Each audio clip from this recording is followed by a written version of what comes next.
প্রিয় অষ্টম শ্রেণীর শিক্ষার্থীরা, আমার শুভেচ্ছা নিও।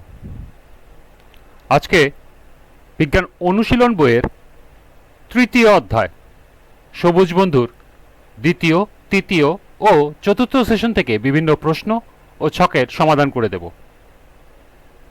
প্রথমে তোমাদের বলবো, যারা আমার চ্যানেলটি সাবস্ক্রাইব করো নাই তারা আমার চ্যানেলটি সাবস্ক্রাইব করবে এবং আমার সাথে থাকবে। তাহলে চলো আমরা ক্লাস শুরু করি। দ্বিতীয় সেশন। এই সেশনে আসার আগেই নিশ্চয়ই তোমরা যে যার গাছের চারা জোগাড় করতে পেরেছ।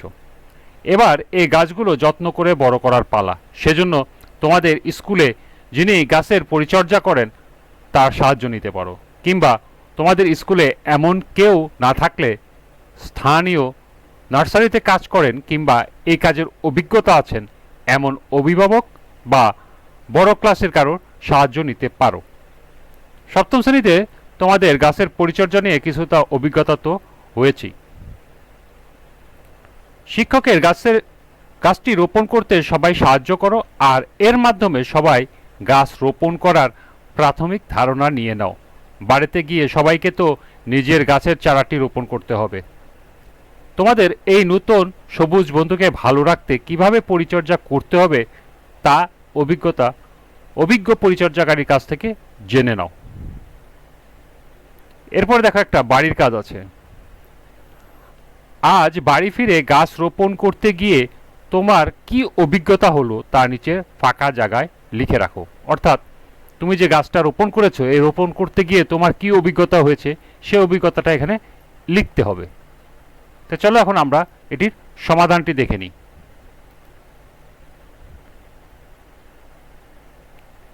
আজ বাড়ি ফিরে কাঁঠাল গাছের চারা রোপণ করতে গিয়ে আমার নতুন অভিজ্ঞতা হলো। বাড়ি ফিরে প্রথমে নার্সারি থেকে কাঁঠাল গাছের চারা কিনে আনি। এরপর বাবার সহায়তায় চারা গাছটি লাগানোর জন্য মাটি প্রস্তুত করলাম। এরপর নার্সারিতে কিনে আনা চারা গাছটির পলিথিন থেকে বের করে মাটিতে রোপণ করলাম। সবশেষে চারা গাছে পানি দিলাম। এই হলো তোমার চারা গাছ লাগানোর অভিজ্ঞতা।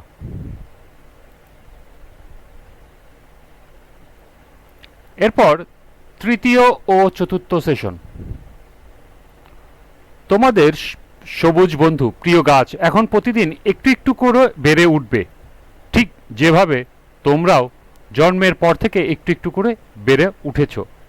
একসময় তোমরা শিশু ছিলে, সেখান থেকে এখন তোমরা কৈশোরে পৌঁছেছ। একসময় পূর্ণ বয়স্ক মানুষে পরিণত হবে। কিন্তু কখনো কি ভেবে দেখেছ কিভাবে একটি ছোট মানুষ কিংবা ছোট গাছের চারা আস্তে আস্তে বড় হয়ে ওঠে? এখানে লক্ষ্য করো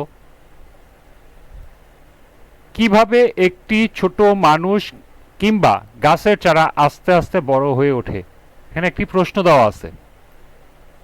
চলো এখন আমরা এই প্রশ্নটির সমাধান দেখে নিই।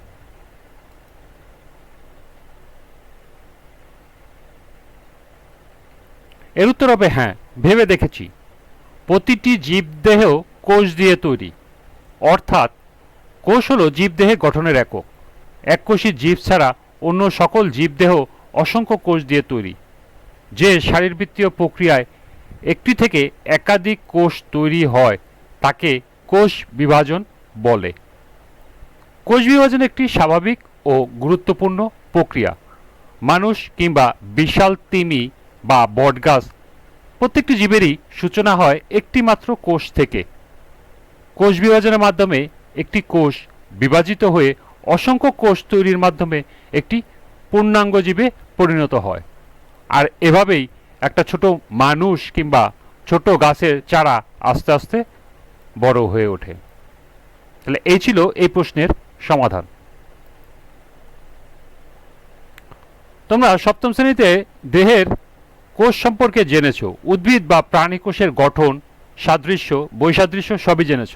এখন দেখার পালা এই কোষগুলো কিভাবে তোমাদের দেহে ভূমিকা রাখে। তোমাদের অনুসন্ধানে পাঠ বই থেকে কোষ বিভাজন ও তার রকমভেদ অধ্যায়টি বের করো। দেহের বৃদ্ধি সম্পর্কে জানার আগে কোষ সম্পর্কে আরেকটু জেনে নেওয়া জরুরি। ছোট ৫-৬ জন দলে ভাগ হয়ে যাও। দলে বসে কোষ বিভাজনের গুরুত্ব ও কোষের গঠন সম্পর্কে পড়ে নাও।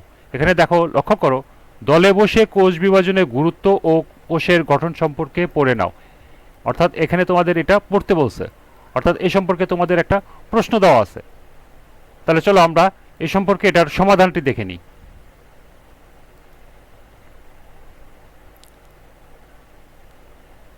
প্রথমে আছে কোষ বিভাজনের গুরুত্ব কি।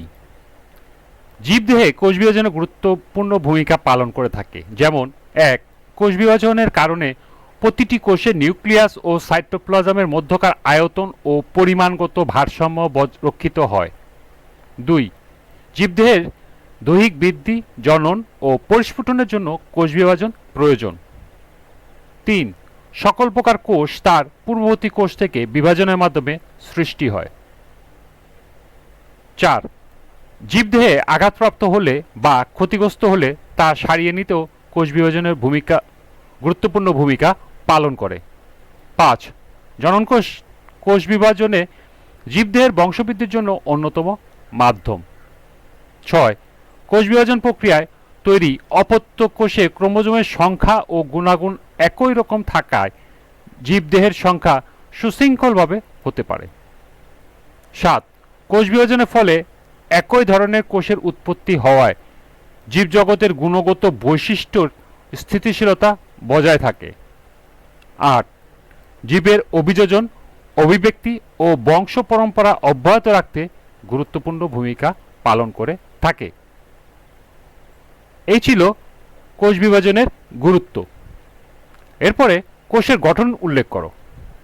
এর উত্তর হবে, আমরা জানি কোষঝিল্লি দিয়ে আবৃত কোষের মূল উপাদানটি হচ্ছে সাইটোপ্লাজম ও নিউক্লিয়াস। কোষের কেন্দ্রে ঘন অস্বচ্ছ অঙ্গাণুটি হচ্ছে নিউক্লিয়াস এবং নিউক্লিয়াসের বাইরে অবস্থিত এবং কোষঝিল্লি দিয়ে আবৃত বাকি অংশটি হচ্ছে সাইটোপ্লাজম। সাইটোপ্লাজমের মধ্যে মাইটোকন্ড্রিয়া, গলজি বডি, আন্তঃপ্লাজমীয় জালিকা ইত্যাদি থাকে। জীবকোষের প্লোটোপ্লাজমে নির্দিষ্ট পর্দা ঘেরা ক্রোমোজোম বহনকারী সুস্পষ্ট যে বস্তুটি দেখা যায় সেটি হলো নিউক্লিয়াস। এর আকৃতি গোলাকার, ডিম্বাকার বা নলাকার। সিটকোষ বা এবং লোহিত রক্তকণিকায় নিউক্লিয়াস থাকে না, অর্থাৎ সিটকোষ আর লোহিত রক্তকণিকা অর্থাৎ রেড ব্লাড সেলে আমরা জানি নিউক্লিয়াস থাকে না।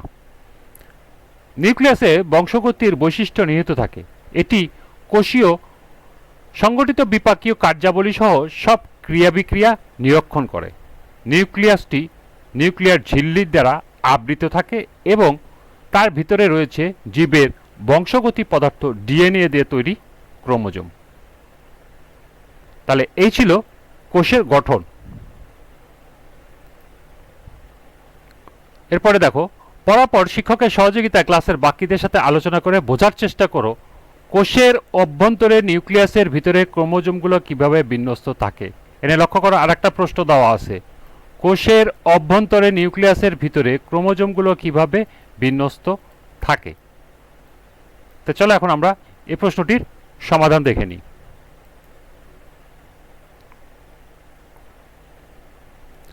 এটা সমাধান হবে, কোষের বিশ্রামকালে অর্থাৎ যখন কোষ বিভাজন চলে না তখন নিউক্লিয়াসের মধ্যে সুতার মতো জিনিস জট পাকিয়ে থাকতে দেখা যায়। এই সুতাগুলো হলো ক্রোমাটিন।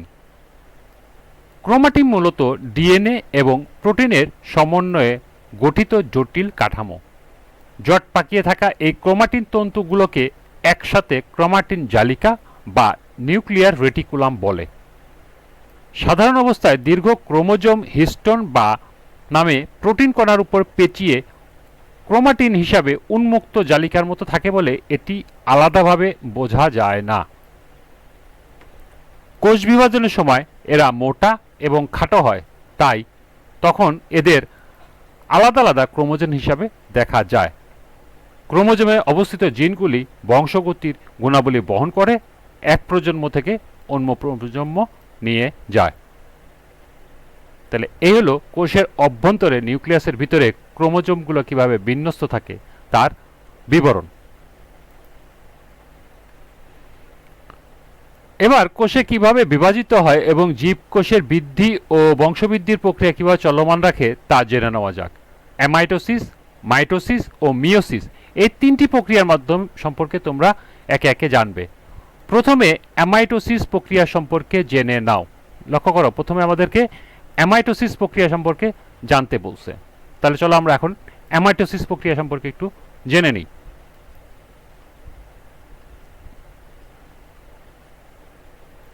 একটা প্রশ্ন এরকম হতে পারে, অ্যামাইটোসিস প্রক্রিয়া সম্পর্কে ব্যাখ্যা করো বা বর্ণনা করো। এর উত্তর হবে, এককোষী আদিকোষ জীবগুলো যে প্রক্রিয়ায় সরাসরি বিভাজনের মাধ্যমে বংশবৃদ্ধি করে থাকে তাকে অ্যামাইটোসিস বা বাইনারি ফিশন নামে পরিচিত।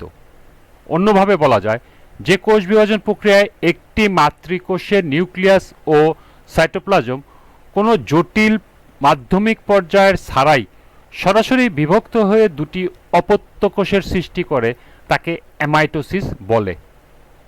অ্যামাইটোসিস এক ধরনের কোষ বিভাজন যা প্রধানত নিম্ন শ্রেণীর জীবে, এককোষী প্রাণী, ব্যাকটেরিয়া, কিছু ইস্ট, অ্যামিবা ইত্যাদিতে পরিদুষ্ট হয়। একে ক্যারিওনস্টিস বা প্রত্যক্ষ কোষ বিভাজনও বলা হয়। এটা হলো একটি অ্যামাইটোসিস কোষ বিভাজনের চিত্র।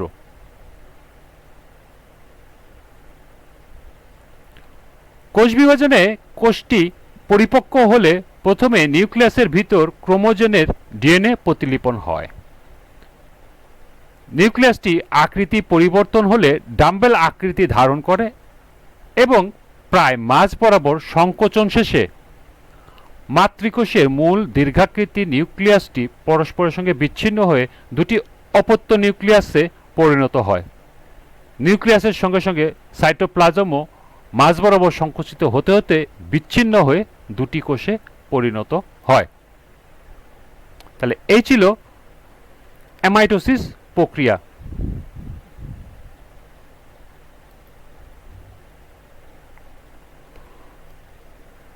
তোমার সবুজ বন্ধুর দেহকোষে কি অ্যামাইটোসিস প্রক্রিয়া কোষ বিভাজন ঘটে?